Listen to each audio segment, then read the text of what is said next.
It's an untold story. It's a story that you don't learn about in the history books. It's a story that they're not teaching in the classrooms. And yet it is where the American Revolution was won, right here in our backyards.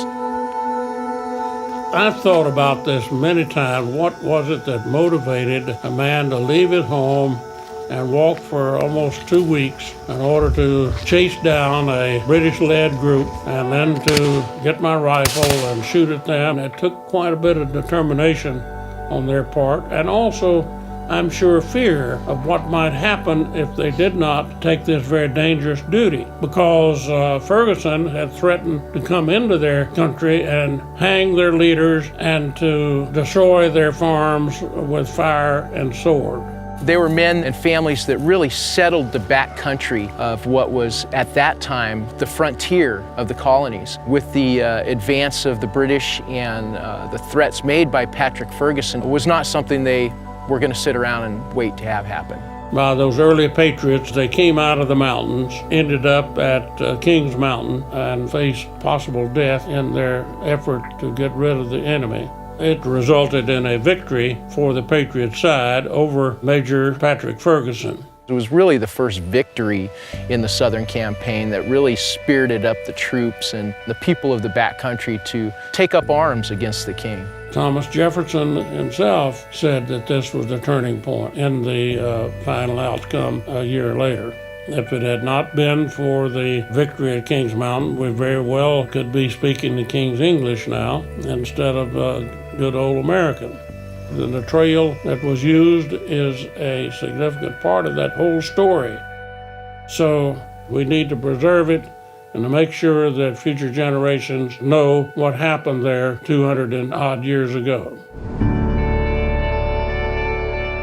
I'm a strong believer that if we don't work to preserve history, we lose it. And it's one thing to read about history in a history book, but it really brings history to life if you can literally walk on the same trail as the people who founded this region, who lived and died and fought and put their blood, sweat, and tears into making this area what it is today. I think if you're from the area, this is your legacy.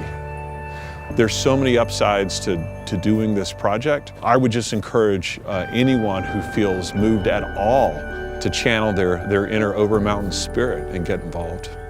We're up to 87 miles of certified trail. That's just a very small section. Our goal is to eventually have the 330 miles that these men marched on the ground that people can walk all the way from Abington, Virginia, and Wilkesboro, all the way down to Kings Mountain National Military Park.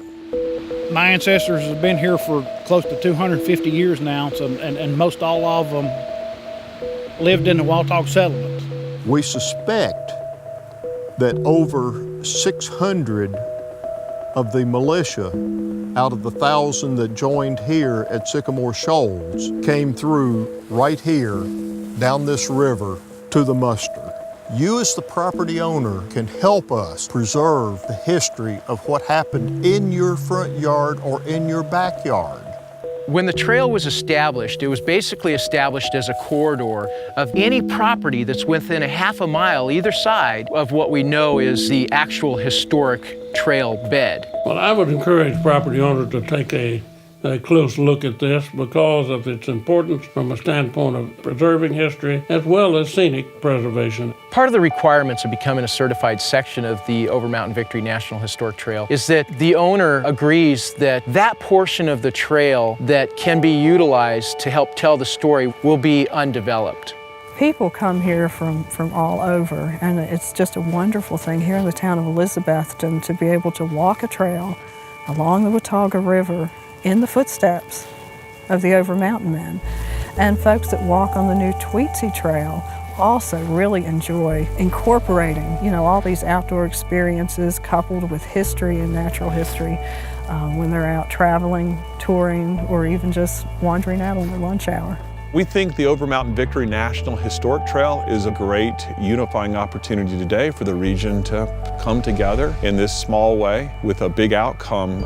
I think the greatest benefit for an individual is really the legacy that leaves. The opportunity to provide for the future generations. But you know, sometimes it's just not the right thing for a particular landowner, and that's okay. That's why the corridor is a mile wide. It allows opportunities for people to engage or not engage. The bottom line is that we want everybody that's involved in this to come to this of their own will and knowing that this is their thing. To keep this story alive, the story of the Overmountain men,